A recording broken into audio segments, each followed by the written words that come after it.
Senhor, povo de Deus, sejam bem-vindos a mais um estudo da Palavra do Senhor esta noite, na nossa revista CPAD. Hoje estaremos realizando a lição 4, que tem por tema Quando se vai a glória de Deus. É uma sequência de estudos, né? O primeiro estudo foi sobre o livro de Ezequiel, que tinha o tema O Atalaia de Deus. E a segunda lição tinha o tema O Fim Vem. A terceira lição, As Abominações do Templo. Então hoje estaremos realizando essa quarta lição, que tem o tema, né, como eu já falei, quando se vai a glória de Deus. Antes vamos estar fazendo um minutinho de oração, pedir que o Senhor Jesus nos abra nossa mente e o nosso entendimento para que possamos aprender e praticar, né, o que o Senhor nos tem colocado no nosso coração. Amém? Senhor nosso Deus e nosso Pai, diante da Tua presença me coloco neste momento, Pai querido. Oh meu Deus, abra, Senhor, minha mente, o meu entendimento também daqueles que vão ver este vídeo, Pai. Senhor, dá sabedoria, que esta palavra, que esta lição, Senhor Jesus, venha estar no coração de cada um, para que possa cada dia mais crescer em graça e em conhecimento da Tua palavra. Assim eu oro neste momento. Amém. Glória a Deus. Essa lição está baseada aqui no livro de Ezequiel, no capítulo 9 a seguir. 9 a seguir. E está escrito assim: E a glória do Deus de Israel se levantou. E a glória do Deus de Israel se levantou do querubim, sobre a qual estava, até a entrada da casa, e clamou ao homem vestido de linho, que tinha o tinteiro de escrivão à sua cinta. Então se levantou a glória do Senhor do querubim para a entrada da casa. Encheu-se a casa de uma nuvem, e o átrio se encheu do resplendor da glória do Senhor.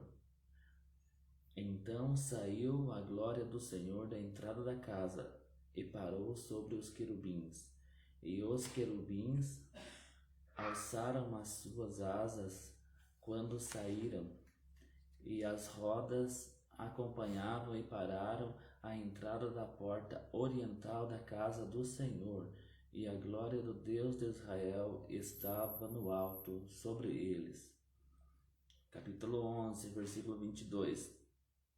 Então os querubins elevaram as suas asas, e as rodas acompanhavam, e a glória do Deus de Israel estava no alto sobre eles. E a glória do Senhor se alçou desde o meio da cidade e se pôs sobre o monte que está ao oriente da cidade. Depois o Espírito me levantou e me levou em visão à Caldeia para os do cativeiro. Esse foi de minha visão que eu tinha visto, e falei aos do cativeiro todas as coisas que o Senhor me tinha mostrado. Amém? Aqui então aqui a glória de Deus representava a presença de Javé no templo. Quando Deus mandou Moisés construir o tabernáculo, explicou a razão dessa ordem: E me farão um santuário e habitarei no meio deles. Está escrito isso em Êxodo, capítulo 25, versículo 8. Essa presença não era incondicional.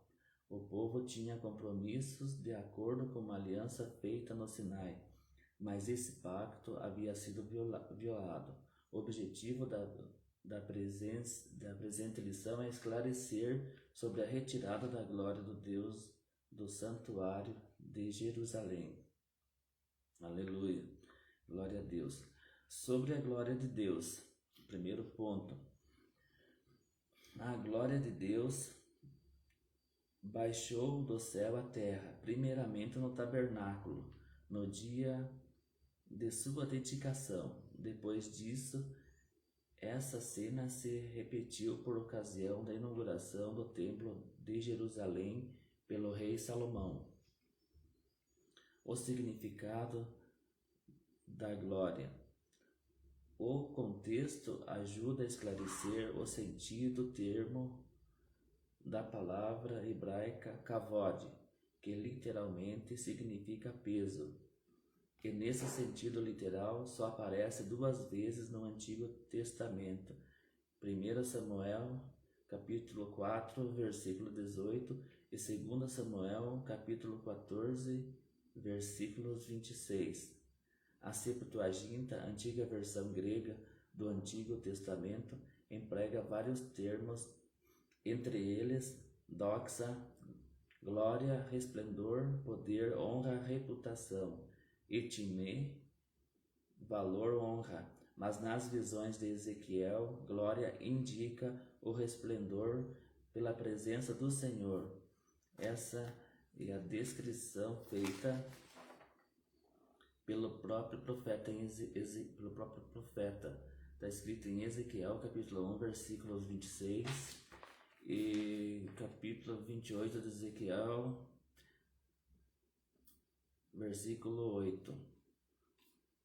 O vocabulário hebraico Shekinah, geralmente usado entre os crentes como glória, não aparece na Bíblia.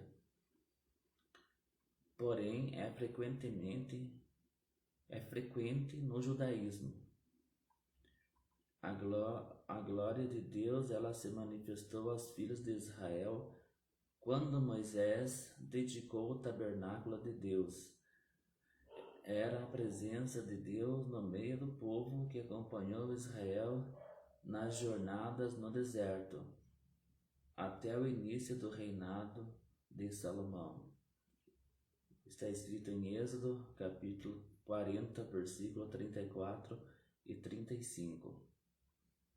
Período em que a Arca da Aliança foi transferida do tabernáculo para o templo, que Salomão construiu em Jerusalém. A glória de Deus encheu toda a casa. E da mesma forma no culto de dedicação do templo. Desde então, ele se comprometeu em manter os olhos fixos e os seus ouvidos atentos à oração nesse templo. Está escrito em 2 Crônicas, capítulo 7, o versículo 1 e 2. Mas essa promessa nunca foi incondicional, e parece que o povo havia se esquecido disso. 2 Crônicas, capítulo 7, 14 ao 16. O segundo ponto desse estudo fala sobre a retirada da glória de Deus. Sobre a retirada. Essa retirada aconteceu em alguns estágios. A glória se levantou do querubim sobre a Arca da Aliança, passou para a entrada do templo e pairou sobre os querubins, e aos poucos afastou-se completamente do templo. Por fim, a glória de Deus se pôs sobre o Monte das Oliveiras. O querubim e a nuvem. O profeta está se referindo a 2 querubins, o propiciatório da Arca da Aliança. Está escrito em 2 Crônicas, capítulo 5, versículo 8, ou as 4 criaturas da visão inaugural do capítulo 1. Qualquer que seja a interpretação, a verdade é que isso indica a retirada da presença de Deus. Essa nuvem está associada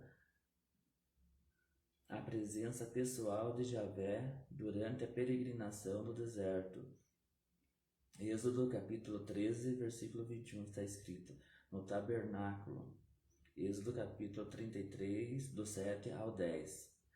Permanentemente, desde a inauguração do tabernáculo, E finalmente no templo,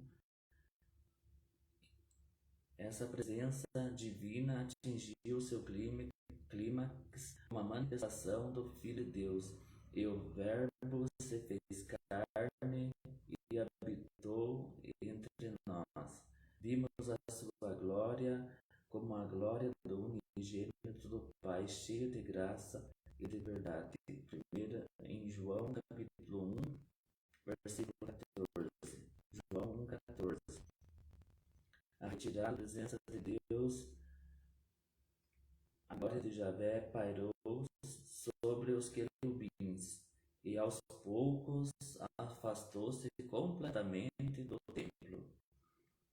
O profeta contempla se levantando da porta e se movendo para a carruagem, trono que estava parada para descer em cima dos querubins. Nessa visão, Ezequiel acompanha a glória de Deus flutuando sobre os querubins e vê a carruagem divina se mover para a porta principal do templo, para a partida definitiva. A saída da glória de Deus representa a retirada de sua presença. Com isso se aproxima a destruição do templo. Essa casa foi destruída pelos caldeus em 587 a.C., no mês quarto, aos 9 do mês. Está escrito em 2 Reis, no capítulo 25, do versículo 3 ao versículo 10. E também está escrito em Jeremias, capítulo 39, versículo 2, e Jeremias 52, versículos 6, que corresponde a 14 de agosto de 587 a.C. Aleluia, glória a Deus. Por fim, a glória de Deus se pôs sobre o Monte das Oliveiras. A presença de Deus no templo era um privilégio de Israel, mas isso exigia responsabilidade, de modo que a glória de Deus não podia habitar com o pecado do povo. Mas a casa de Deus era profanada com as práticas pagãs mais abomináveis. Ezequiel viu a glória de Deus partindo do templo para o Monte das Oliveiras. Ezequiel, capítulo 11, versículo 21. Dali ascendeu ao céu para retornar no fim no templo do milênio. Ezequiel, capítulo 44, versículos do 2 ao 4. Com a retirada da presença de Deus, o templo ficou vulnerável juntamente com a cidade de Jerusalém. Interessante que o Monte das Oliveiras é também o local de ascensão de Jesus. Está escrito em Atos, no capítulo 1, do 9 ao 11. Aleluia, glória a Deus. O terceiro ponto desse estudo, fala sobre o segundo templo. Ciro, rei da Pérsia, baixou um decreto que pôs fim ao cativeiro de Judá em 539 a.C. e pouco tempo depois partiu de Babilônia a primeira leva dos judeus de volta para Judá. No seu decreto de libertação, o rei incluiu a reconstrução do templo em Jerusalém. 2 Crônicas, capítulo 36, versículo 20 ao 23, e Esdras, no capítulo 1, do versículo 1 e 2. O segundo templo, conhecido como Templo de Zorobabel, foi inaugurado no ano 6º de Dário. Está escrito em Esdras capítulo 6, versículo 15, que corresponde ao ano 516 a.C. Não era uma construção com a mesma dimensão e beleza arquitetônica da primeira casa. Não dava para comparar com o templo de Salomão. Está escrito em Ageu, no capítulo 2, versículo 3. O pensamento no período pós-exílio era de que o retorno da glória de Deus era escatológico. Malaquias capítulo 3, versículo 1.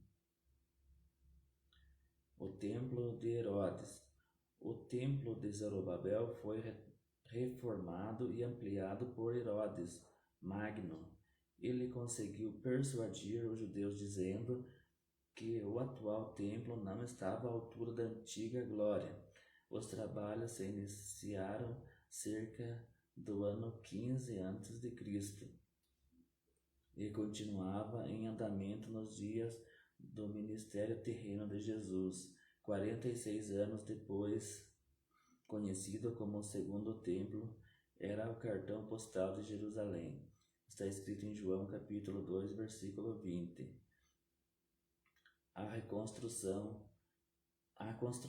construção foi concluída em 66 depois de Cristo. Marcos capítulo 13, versículo 1 e Lucas 21, versículo 5. A presença do Filho de Deus. Não há registro de que a glória do Senhor tenha enchido a casa na inauguração por Zorobabel, diferentemente de Moisés quando inaugurou o tabernáculo. Está escrito em Êxodo capítulo 40, versículo 34 e 35. E de Salomão na inauguração do templo. Foi o Senhor Jesus que trouxe a glória de Deus quando ministrou no templo de Herodes. Está escrito em Ageu capítulo 2, versículo 7 e em João capítulo 1, versículo 14. A sua presença nele fez a glória da segunda casa maior do que a primeira. Está escrito em Ageu capítulo 2, versículo 9. Mateus capítulo 21, versículo 12, 14 e 15. E Lucas capítulo 2, versículos 46. O templo desempenhava várias funções em Israel, como o lugar de perdão, do encontro com Deus, da presença divina. Era o centro espiritual da nação. Aleluia. Não há registro no Antigo Testamento de que a glória do Senhor tenha enchido a segunda casa. O Senhor Jesus a trouxe ao ministrar no templo. Aleluia. Ponto 4 desse estudo aqui sobre o Senhor Jesus e o templo. Aleluia, glória a Deus. Assim como a glória do Senhor deixou o templo antes da sua destruição pelos caldeus, da mesma forma aconteceu com o segundo templo. A diferença é que a segunda casa foi substituída definitivamente pelo Senhor Jesus. E Jesus disse: eis aqui está quem é maior do que Salomão. Lucas capítulo 11, versículo 31. O construtor do templo, ele declarou-se maior do que o templo. Está aqui quem é maior do que o templo. Mateus 12, versículo 6. Quando ele curou o paralítico de Cafarnaum, disse: filho, perdoado estão os teus pecados.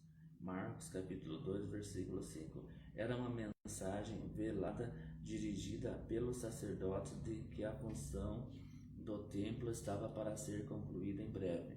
Com a vinda de Jesus ao mundo, o templo tornou-se redundante, e o Verbo se fez carne e habitou entre nós, e vimos a sua glória, como a glória do unigênito do Pai, cheio de graça e de verdade.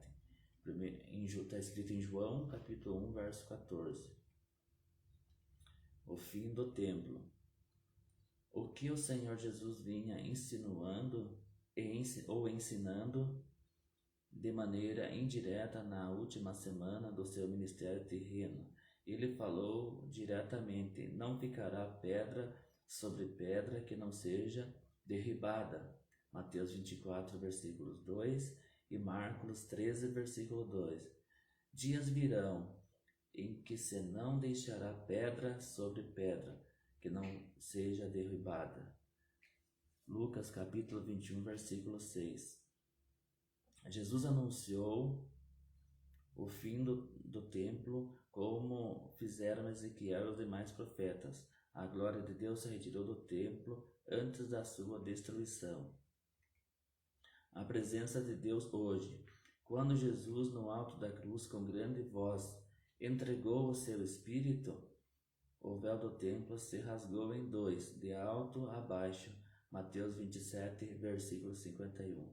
Estava definitivamente concluída a missão do templo. Assim, o Senhor Jesus substituiu de uma vez por todas o templo. Desde então, é em Jesus que temos a redenção e o perdão de nossos pecados. E não existe mais o templo de Jerusalém, mas Deus habita no cristão individualmente. João capítulo 14, versículo 23. E 1 Coríntios capítulo 6, versículo 19. A glória do Senhor deixou a primeira e a segunda casa, mas a segunda casa foi substituída definitivamente pelo Senhor Jesus. Aleluia, glória a Deus.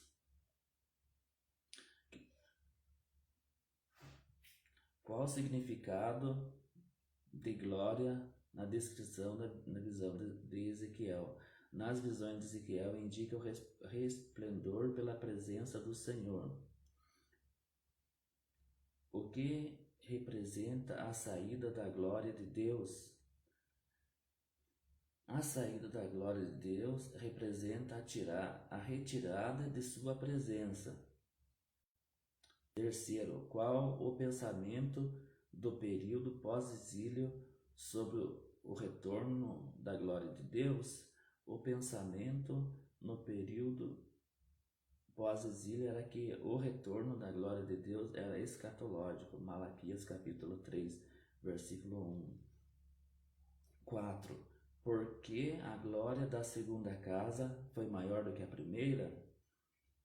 A presença de Jesus nele fez a glória da segunda casa ser maior do que a primeira. Está escrito em Ageu capítulo 2, versículo 9, Mateus 21, 12 ao 14 e 15 e Lucas capítulo 2, versículos 46. Quem substituiu o templo de Jerusalém? O Senhor Jesus substituiu de uma vez por todas o templo. Aleluia, glória a Deus. Aqui, irmãos, né, dessa maneira aqui, finalizando já esse breve estudo aqui, nós vemos, né, que não podemos viver sem a presença de Deus hoje, né? Ela está representada como a doce habitação do Espírito Santo na sua igreja e no seu povo que somos nós. Nós somos o templo do Espírito Santo hoje. Essa presença envolve poder, santificação e desenvolvimento do fruto do Espírito, que o ensino desse capítulo de Ezequiel a cada dia nos possa valorizar e motivar a presença do Espírito Santo em nossa vida. Aqui nós concluímos que em ambos os casos, tanto em Ezequiel como em Jesus, ambas as gerações rejeitaram a Deus. No Antigo Testamento substituíram Javé pelos ídolos, e nos Evangelhos substituíram a justiça de Deus pela sua própria justiça. Não conhecendo a justiça de Deus e procurando estabelecer a sua própria justiça, não se sujeitaram à justiça de Deus. Amém. Até aqui, irmãos. Glória a Deus. Essa é a breve lição a lição 4 desse estudo. Que o Senhor Jesus possa tocar em cada coração, que cada um possa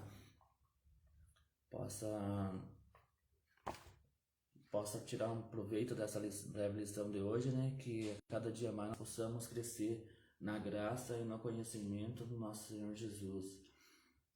Vou estar fazendo mais uma minuto de oração aqui, agradecendo a Deus, que o Senhor Jesus abençoe a cada um que for assistir esse vídeo, que o Senhor Jesus cada dia mais venha aumentar a nossa fé e que possamos marchar em frente, né? Marchando rumo a Canaã celestial, que é o nosso destino. Amém? Senhor, nosso Deus, nosso Pai, nós agradecemos, Senhor, por este momento, por esse breve estudo, né, neste dia, que o Senhor venha abençoar cada um, Senhor, as famílias, e cada vez mais o Senhor venha proteger a cada um dos seus filhos, Pai, abençoando, Senhor, a sua igreja, Pai, os seus filhos a crescer no conhecimento, Senhor, e na graça do nosso Senhor Jesus Cristo.